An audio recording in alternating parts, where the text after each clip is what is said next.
আসসালামু আলাইকুম। সংবাদে আপনাদের সবাইকে স্বাগত জানাচ্ছি। আমি ফিরোজ তোহা। শুরুতেই সংবাদ শিরোনাম। বাংলাদেশের সর্বশেষ গুরুত্বপূর্ণ আপডেট সংবাদে আপনাকে স্বাগত। শুরুতেই সংবাদ শিরোনাম, পরে বিস্তারিত। শুরুতেই জানাবো, হাইকোর্টের আইনজীবী আলিফ হত্যা মামলায় প্রধান আসামি ভৈরব থেকে গ্রেপ্তার। চট্টগ্রাম আদালতের আইনজীবী অ্যাডভোকেট সাইফুল আলম আলিফ হত্যা মামলার প্রধান আসামি চন্দন ৩৮কে কিশোরগঞ্জের ভৈরব থেকে গ্রেপ্তার করেছে পুলিশ। গতরাত 12:15টার দিকে ভৈরবের বাজার রেলওয়ে স্টেশন থেকে তাকে গ্রেপ্তার করা হয়। ভৈরব থানা ও চট্টগ্রামের কোতোয়ালি থানা পুলিশের নেতৃত্বে একটি দল তাকে গ্রেপ্তার করে। চন্দনের গ্রেপ্তারের বিষয়টি ভৈরব থানার ওসি মোহাম্মদ শাহীন নিশ্চিত করেছেন। এরপর জানাবো, ভারতের পতাকা মারানো ভাইরাল ছবিটি এআই দিয়ে তৈরি রিউমার স্ক্যানার। শেখ হাসিনা প্রধানমন্ত্রীর পদ থেকে পদত্যাগ করার মাধ্যমে আওয়ামী লীগ সরকারের দীর্ঘ শাসনামলের সমাপ্তি ঘটে। সরকার পতনের পরের দিনগুলোতে দেশে সহিংসতা আরও প্রকট আকার ধারণ করেছে। এ সময় সারা দেশে রাজনৈতিক সহিংসতা, লুটপাট ও ধর্মীয় সংখ্যালঘুদের উপর হামলার ঘটনা ঘটে।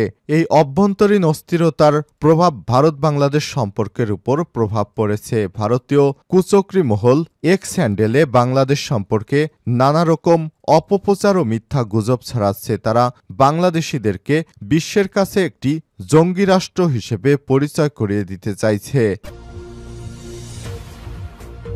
এদিকে অটোরিকশা উল্টে পুলিশ সদস্যের মৃত্যু।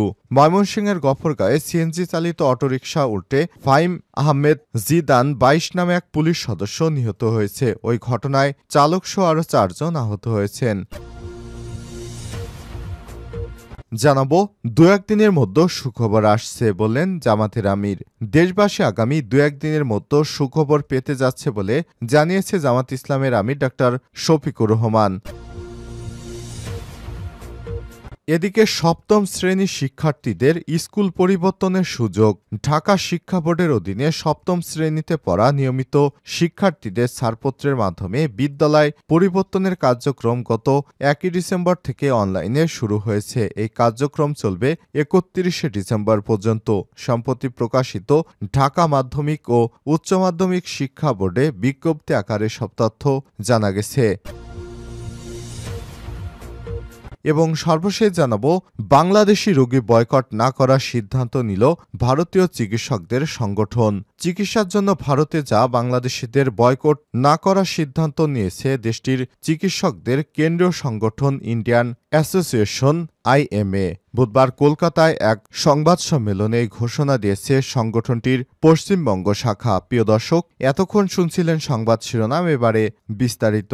তবে তার আগে বন্ধুরা, অনুরোধ থাকবে সংবাদটিতে একটি লাইক দিন। এই চ্যানেলে আপনি নতুন হয়ে থাকলে আমাদের সংবাদটি দেখতে দেখতে চ্যানেলটি সাবস্ক্রাইব করে রাখুন। কমেন্ট করে বন্ধুরা আপনার মূল্যবান মতামত জানিয়ে দিন আপনি বিশ্বের কোন দেশ থেকে বা বাংলাদেশের কোন স্থান থেকে আমাদের এই সংবাদটি দেখছেন এবং শুনছেন। এবারে বিস্তারিত। আইনজীবী আলিফ হত্যা মামলার প্রধান আসামি ভৈরব থেকে গ্রেপ্তার। চট্টগ্রাম আদালতের আইনজীবী অ্যাডভোকেট আলিফ ইসলাম আলিফকে হত্যার মামলার প্রধান আসামি চন্দন ৩৮কে কিশোরগঞ্জের ভৈরব থেকে গ্রেপ্তার করেছে পুলিশ। আজ রাত ১৫:১২টার দিকে ভৈরব বাজার রেলওয়ে স্টেশন থেকে তাকে গ্রেপ্তার করা হয়। ভৈরব থানার ও চট্টগ্রামের কোতোয়ালি থানা পুলিশের নেতৃত্বে একটি প্রতিনিধি দল তাদের গ্রেপ্তার করে। চন্দনের গ্রেপ্তারের বিষয়টি ভৈরব থানার ওসি মোহাম্মদ শাহীন নিশ্চিত করেছেন। চন্দন চট্টগ্রামের বান্ডেল রোডের সাবেক কলোনির মেথরপট্টি এলাকার মৃত ধারির ছেলে। তিনি সেদিন নিহত আইনজীবী আলিফকে ধরে নিয়ে কুপিয়ে হত্যা করেছিলেন। এর কুপানোর মাস্টারমাইন্ড ছিলেন তিনি। সিসিটিভি ফুটেজ দেখে তাকে শনাক্ত করেছিল পুলিশ। এরপর তার বিরুদ্ধে একটি মামলা হয়। সেই মামলায় দীর্ঘদিন পর তাকে গ্রেপ্তার করতে সক্ষম হয়েছে বাংলাদেশ পুলিশ। ভারতের পতাকা মারানো ভাইরাল ছবিটি এআই দিয়ে তৈরি রিউমার স্ক্যানার। শেখ হাসিনা প্রধানমন্ত্রীর পদ থেকে পদত্যাগ করার মাধ্যমে আওয়ামী লীগ সরকারের দীর্ঘ শাসনের সমাপ্তি ঘটে। সরকার পতনের পরের দিনগুলোতে দেশে সহিংসতা আরও প্রকট আকার ধারণ করে। এ সময় সারা দেশে রাজনৈতিক সহিংসতা, লুটপাট ও ধর্মীয় সংখ্যালঘুদের উপর হামলার ঘটনা ঘটে। এই অভ্যন্তরীণ অস্থিরতার প্রভাব ভারত বাংলাদেশের সম্পর্কের উপর পড়েছে। বাংলাদেশের সংখ্যালঘুদের উপর নির্যাতনের অভিযোগ তুলে ভারতীয় মিডিয়া তীব্র প্রতিক্রিয়া দেখায়। এই ধরনের ধারাবাহিকতায় কলকাতায় বাংলাদেশের উপ হাইকমিশনের সামনে জাতীয় পতাকা পোড়ানো এবং আগরতলা সহকারী হাইকমিশনে হামলা ও ভাঙচুরের মতো ঘটনা ঘটায়। এমন উত্তপ্ত পরিস্থিতির মধ্যে একটি ছবি সামাজিক যোগাযোগ মাধ্যমে ভাইরাল হয়েছে। ছবিতে দেখা যায় বাংলাদেশের জাতীয় পতাকা হাতে পাঞ্জাবি ও টুপি পরিহিত এক ব্যক্তি ভারতের জাতীয় পতাকা পায়ে মারাচ্ছেন। তবে এই ছবি বাস্তব নয়, এটি বুদ্ধিমত্তা এআই দিয়ে তৈরি। বিষয়টি জানিয়েছে ফ্যাক্ট চেক বা তথ্য যাচাই বাছাই রিউমার স্ক্যানার। অটোরিকশা উল্টে পুলিশ সদস্যের মৃত্যু।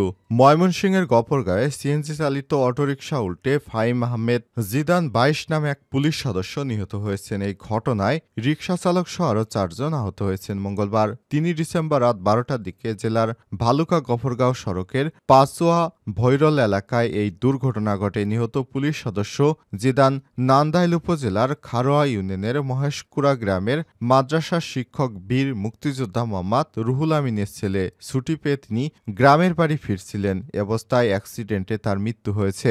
গফরগাঁও থানার ভারপ্রাপ্ত ওসি শিবিরুল ইসলাম বিষয়টি নিশ্চিত করেছেন। তিনি জানান, নিহত পুলিশ সদস্য পিওএম ঢাকা থেকে দক্ষিণে কর্মরত ছিলেন। ভালুকা থেকে গফরগাঁও হয়ে তিনি নিজ বাড়ি যাচ্ছিলেন। তার বাড়ি পার্শ্ববর্তী নান্দাইল উপজেলা মহেশকুড়া গ্রামে। জানা যায়, মঙ্গলবার গফরগাঁও ভালুকা সড়কে রাতের আধারে চলছিল একটি সিএনজি চালিত অটোরিকশা। এক সময় হঠাৎ সামনে পড়ে এক শিয়াল। তাকে বাঁচানোর জন্য আকস্মিক পাশ কাটানোর চেষ্টা করেন চালক, তবে হারিয়ে ফেলেন নিয়ন্ত্রণ। তাৎক্ষণিক গাড়িটি উল্টে দুমড়ে মুচড়ে যায়। এতে আহত হন চালকসহ ৩ যাত্রী।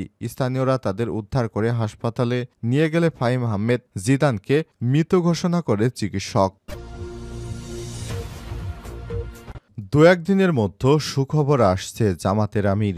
দেশবাসী আগামী দু একদিনের মধ্যে সুখবর পেতে যাচ্ছে বলে জানিয়েছেন জামাত ইসলামের আমির ডক্টর শফিকুর রহমান। বুধবার ৪ ডিসেম্বর প্রধান উপদেষ্টা ডক্টর মোহাম্মদ ইউনূসের সঙ্গে সংলাপ শেষে সন্ধ্যায় রাজধানীর ফরেন সার্ভিস একাডেমি থেকে বেরিয়ে সাংবাদিকদের তিনি এসব কথা জানান। দু একদিনের মধ্যে সুখবর পাবেন জানিয়ে ডক্টর শফিকুর রহমান বলেন, আমরা কারো পাতা ফাঁদে পা দেব না, কারো কাছে মাথা নত করব না, কারো সীমা লঙ্ঘন করব না। দেশের সার্বভৌমত্বের প্রশ্নে কখনোই ছাড় নয়। উল্লেখ করে তিনি বলেন, সব ষড়যন্ত্র মোকাবিলা করতে আমরা ঐক্যবদ্ধ আছি। সরকার যাতে যৌক্তিক সিদ্ধান্ত নেয় সেটার জন্য আমরা সহযোগিতা করব। জামাতের আমির বলেন, জাতীয় ঐক্যের ভিত্তিতে বিজয় আসছে। চলমান ষড়যন্ত্র আমরা ঐক্যবদ্ধভাবে মোকাবিলা করব। দেশি বিদেশি গণমাধ্যমকে কাজে লাগিয়ে প্রোপাগান্ডার বিরুদ্ধে লড়তে হবে।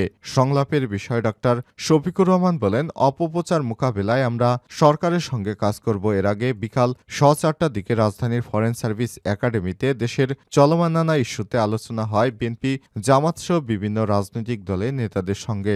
সংলাপে বসেন প্রধান উপদেষ্টা অধ্যাপক ডক্টর মোহাম্মদ ইউনূস।